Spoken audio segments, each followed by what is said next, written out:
sobre lo que está ocurriendo en el país. Doy ahora la más cordial bienvenida a la canciller de la República, Alicia Bárcena. Secretaria, feliz año. ¿Cómo está? Feliz año, Leonardo. Un gusto saludarle, de verdad. Oiga, Gracias. El gusto es absolutamente todo mío y Gracias. Le ruego que nos cuente primero qué les pidió el presidente el día de hoy a usted y al cuerpo diplomático. Mire, muy interesante. Hemos tenido una semana muy intensa con todos los embajadores y cónsules y misiones en el extranjero. Tenemos 73 consulados, 80 embajadas, 8 misiones. 58 de los consulados están en América del Norte, en 53 en Estados Unidos y 5 en Canadá. Entonces, hoy en la reunión que tuvimos en Palacio Nacional, que fue realmente muy grata reunión, el presidente compartió con nosotros una serie de logros económicos y sociales. Por eso escuché la última parte de la entrevista anterior y por supuesto que no concuerdo, ¿no? Y no concuerdo por varias razones. Uno, creo que la macroeconomía nos la presentó hoy el presidente del país. Es una macroeconomía muy interesante, muy ordenada, con un crecimiento económico posiblemente el mayor de toda la región y posiblemente del mundo, con un crecimiento importantísimo, una inversión pública que se ha más que duplicado y una inversión que además ha orientado un desarrollo hacia el sureste de México con una disminución de la pobreza muy importante. Salieron más de 5 millones de personas de la pobreza, con un salario mínimo que nunca se había elevado en los 40 años. Mire, yo vengo de la CEPAL, vamos a ver, y le puedo contar que el salario mínimo de México cuando entró el presidente López Obrador era el más bajo del mundo. En realidad nuestro salario mínimo era menos que el de Guatemala, Nicaragua, Haití incluso, Honduras. ¿sí? No, bueno, ¿para qué le digo? Entonces, el haber subido el salario mínimo 110%, pues creó unas condiciones importantísimas y la verdad es que México está en una posición muy, yo diría, óptima y dinámica, y eso es lo que se habló hoy en Palacio Nacional, donde el presidente mismo compartió con todos los embajadores, cónsules y los, como le digo, los representantes, una presentación extraordinaria que me encantaría compartirla con usted, estimado Leonardo. ¿Sí?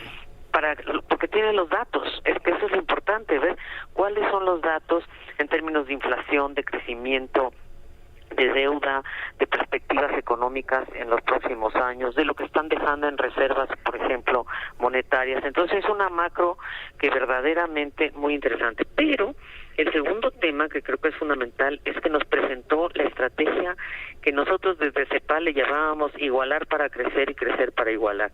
No se puede solo crecer sin realmente mirar la distribución del ingreso.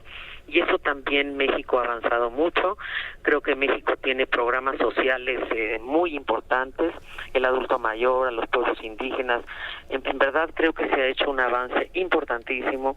Y también me ha tocado ver de primera vista, y quiero decirle también al colega, a José Ramón Cosío, que sí tenemos una estrategia de migración y le llamamos Estrategia Nacional de Movilidad Humana, que también me encantaría compartir con ustedes cuando usted quiera, en donde hemos hablado con el presidente. Oí que en el discurso inicial dijo, ahí se las dejo para que la hagan pedazos, pero no ha sido hecha pública, ¿o sí? No, bueno, no, pero se las puedo con todo gusto compartir porque es una estrategia que no me la hicieron pedazos, por cierto, bueno, sino al revés, me la enriquecieron mucho todos los colegas diplomáticos y de todo el mundo. Y en realidad se basa, yo diría, como en 4 factores. Uno es cómo abordamos las causas estructurales de la migración, cómo tenemos una mirada regional y no solo entre México y Estados Unidos, sino de los países del norte de Sudamérica, que son los que más están llegando en este momento a migrar y a pasar por México, como es Venezuela, Honduras, Colombia, etcétera. Entonces, bueno, por supuesto Centroamérica, muy importante, pero ya lo rebasó Venezuela, Colombia, Ecuador. Entonces tenemos también que ver este tema y por cierto que en segundo lugar las causas estructurales también se asocian no solo a pobreza, desigualdad, violencia, sino también a cambio climático y eso también hay que mirarlo con mucho cuidado. Entonces les pidió el presidente que hablaba usted de un retrato que era a veces gris, ¿no? Un relato sesgado. Les pidió a embajadores, embajadoras y cónsules que esto lo divulguen en el mundo, secretaria. ¿Sí entiendo bien? Así es, por supuesto. Es decir, nada es perfecto. Este ha sido, para mi manera de ver, un gobierno gobierno que ha iniciado una profunda transformación de modelo económico y de modelo político. Y yo creo que esas transformaciones, pues la verdad es que se acometió en estos 5 años, nos falta uno, y esto no se acaba hasta que se acaba, y estamos todos muy comprometidos para lograr pues avanzar. Yo no digo que no queden cosas pendientes, yo aquí más bien a los embajadores y cónsules les he pedido que dividamos nuestra gestión en 2 momentos. Uno es qué podemos hacer en los 8 meses, 18 días que nos quedan, y segundo, que dejamos como una especie de libro blanco de semillas que podamos elaborar con mucha contundencia para el gobierno que siga. Hay varios temas muy interesantes. Su discurso del lunes es el más conceptuoso que ha habido en toda la administración. El presidente no nos queda de ver un gran discurso de política exterior. Todas las embajadores y cónsules ha hablado más de política interior, pero una visión de hacia dónde va México, una visión de cómo ve el jefe de Estado del mundo, en fin, queda ahí, y su discurso del lunes fue muy completo. Déjeme empezar preguntándole por lo que usted llama, o como usted la calificó, la patria superior, ¿no? América Latina, la tenemos, parte de los argumentos ya los expresaba usted, una situación económica muy complicada de muchos de ellos, la nuestra es comparativamente buena. Tema de inseguridad, tenemos candente el tema de Ecuador, canciller, que está ahí, la expulsión. Hablaba usted también de la cantidad de refugiados o posibles refugiados que tenemos de países como Venezuela, Cuba, Nicaragua, y está pues todo este asunto de los autoritarismos que también están rampantes en toda América Latina. ¿Cómo ve el subcontinente, canciller? Mire, muy interesante su pregunta. Creo que América Latina y precisamente y el Caribe está pasando por distintos momentos cada país. Hay que tener también eso claro. Hay un panorama diverso, pero creo que hay también temas muy importantes. El tema de inseguridad y narcotráfico es sin duda un gran tema que tenemos que abordar de conjunto. Lo que hemos hablado con el presidente, y nosotros, quiero decirle, el tema que el presidente hoy abordó también con mucha contundencia es que este es el único país que tiene una reunión de seguridad todos los días de 6 a 7 de la mañana, con un gabinete en donde se analiza todo, se analiza cómo está la situación de seguridad estado por estado. Y quizás ahí lo que nos ha faltado un poco es hacer un poco más de difusión de las cosas que sí se están haciendo y cómo se está abordando el tema de la inseguridad en México.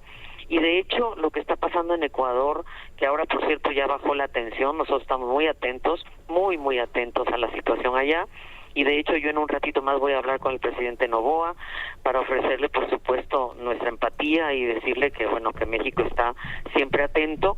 Y por cierto que sí creo que es importante también hablar no solamente de la inseguridad, sino también del tráfico de armas, Leonardo. Es decir, las armas que entran por Estados Unidos, que son muchas, 200,000 al año por lo menos, también es un tema que debemos volverlo un tema regional.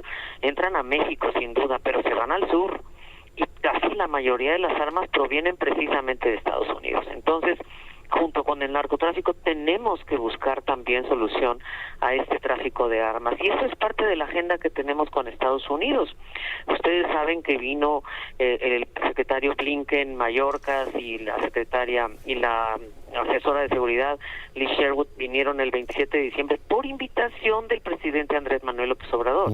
Y como seguimiento a esta visita nosotros vamos a ir el 19 de enero. Es decir, la próxima semana le damos seguimiento, y no solo al tema de migración, al de seguridad, al de tráfico de armas. ¿Qué hacemos con el tráfico de personas, que también es otro gran tema en el eje de nuestra estrategia de movilidad humana? Pero sobre todos estos temas, ¿hay una mirada latinoamericana, canciller? Yo creo hay intentos de tener una mirada común, pero claro que hay que tener claridad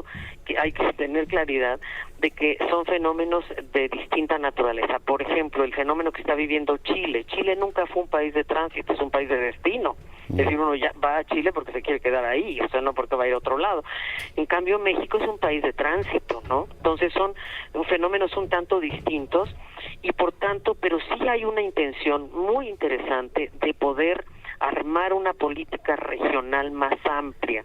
Por ahora en la cumbre de Palenque abordamos, en este caso, los países que están, pues, en donde encabezan, digamos, la migración que está llegando a México y de aquí a Estados Unidos, desde Venezuela, Colombia, Ecuador y todo Centroamérica, y Haití y Cuba.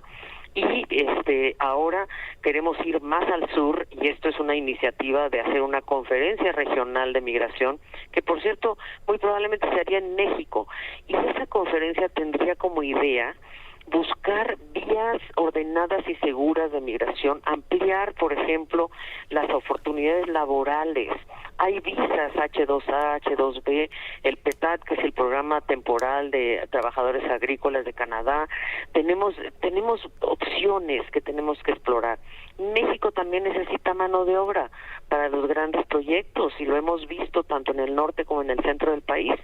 Entonces, como que hay que ponernos a trabajar en estos próximos meses para poder vincular las capacidades de los migrantes, que son muchas, con la oferta que ellos nos dan en términos laborales y de capacidades, con la demanda que tiene México, Estados Unidos y Canadá. Claro. Y cuando no califiquen para refugio o incluso para transitar o incluso pasar a Estados Unidos, pues entonces que haya un programa de retorno, que ese también lo estamos ejecutando nosotros, programa de retorno ordenado con Venezuela, con Honduras, con Colombia, con Ecuador, en donde lo vamos a acompañar estos retornos con programas de desarrollo, es decir, con apoyos para que estas comunidades que retornan a sus países de origen tengan una oportunidad. Y ahí estamos entonces implementando programas como Jóvenes Construyendo el Futuro, Sembrando Vida. Y mire algo interesante. Que he visto, perdón, canciller, he visto que han hecho un esfuerzo enorme, y creo que es en el sentido correcto, de que la cooperación internacional se base en atender las causas que efectivamente generan la migración. Lo que no veo, y le ruego que me haga un comentario sobre el particular, es en mejorar las condiciones políticas de los países expulsores. Venezuela sigue siendo pues un país que, con todos los problemas, en fin, las condiciones que tiene, sigue siendo el principal expulsor de gente del mundo, ¿no? Por razones básicamente políticas, canciller. Absolutamente. Y ahí fíjese que la propuesta del presidente López Obrador, que se la hizo incluso al presidente Biden, es que no se puede seguir con las medidas coercitivas.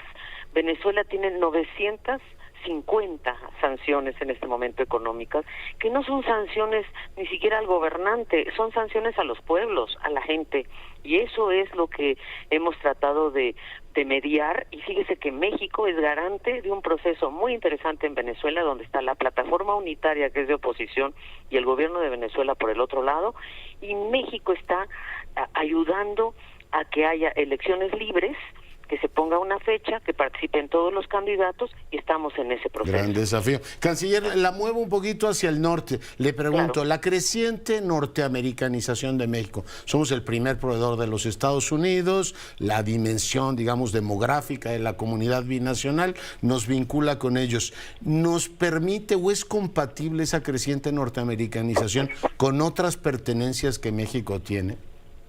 Por supuesto que sí. Lo que sí sucede, y eso hay que tenerlo claro, es que nosotros estamos con somos el primer socio comercial de Estados Unidos, 863 mil millones de dólares el año pasado.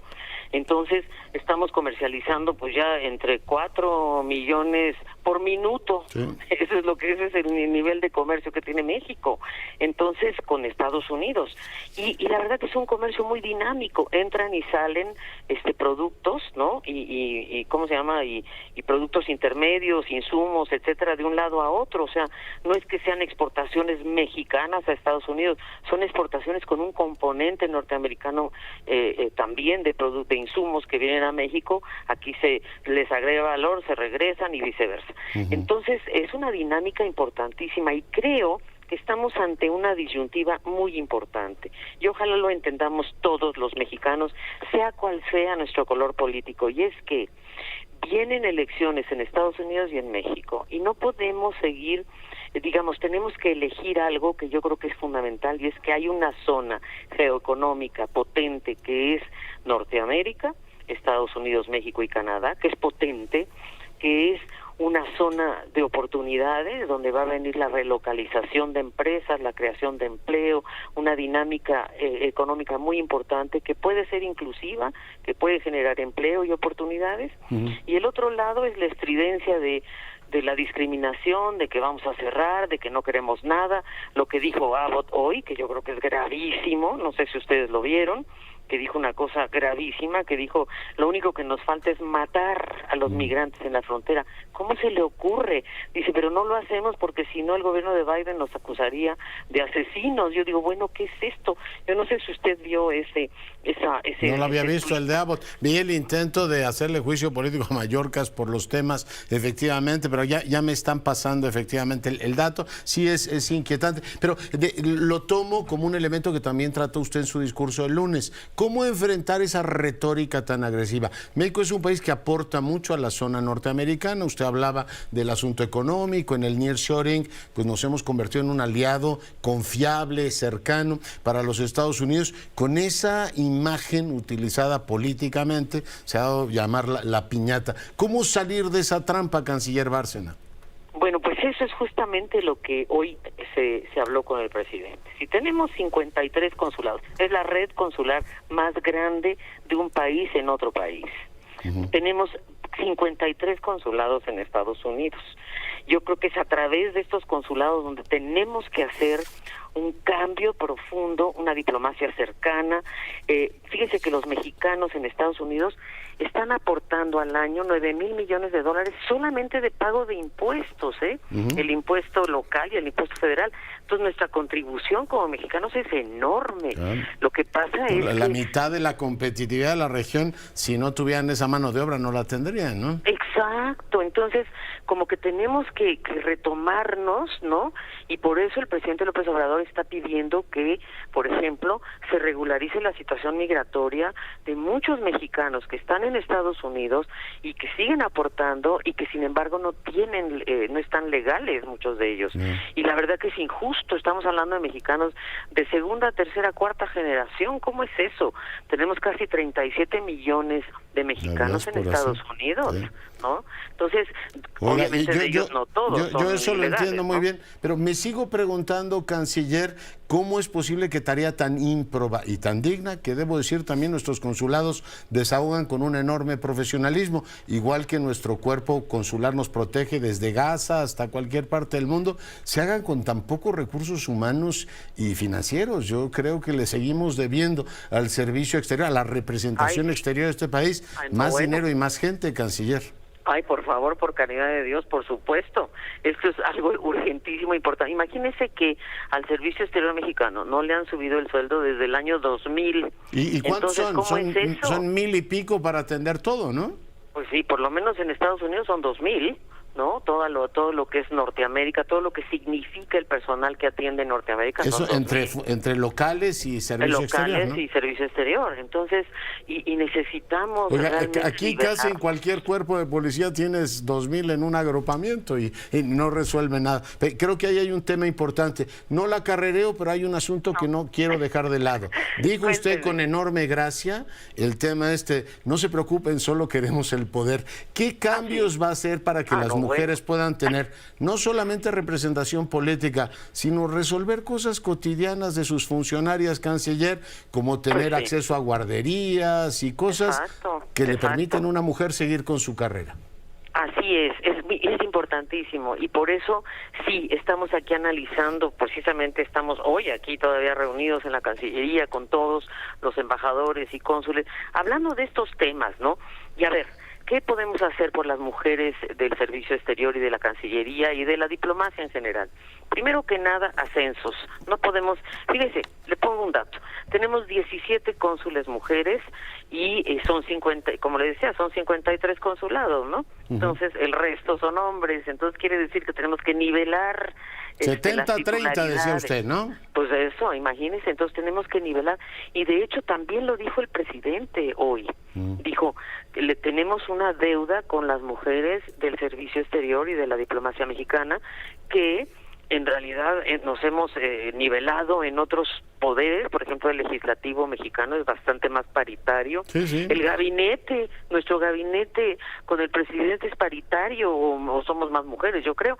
Entonces, imagínense, tenemos que nivelar a las mujeres del Servicio Exterior para que sean titulares, para que asciendan. Creo que esta es una super prioridad y, como usted bien dice, tener facilidades, hacer que la Cancillería sea una Cancillería del cuidado, donde haya guarderías, donde haya la vida de una mujer áreas de lactancia, y su carrera donde sea compatible, ¿no?, con su condición. Eso. Pues si no, se tienen que salir del servicio para atender las tareas de cuidado, no es justo. Y no hay derecho. Oiga, muy bueno su discurso de lunes, como digo, el más conceptuoso que se ha dicho en este gobierno sobre política exterior. Le agradezco mucho el tiempo, canciller. No, a usted, y gracias por el interés, y siempre lo escucho con mucha atención porque sé que usted hace análisis políticos de mucha densidad y me gusta mucho. Estoy muy amable, canciller. Bueno, la secretaria de Relaciones Exteriores, hoy conversando con usted. Pausa, volvemos.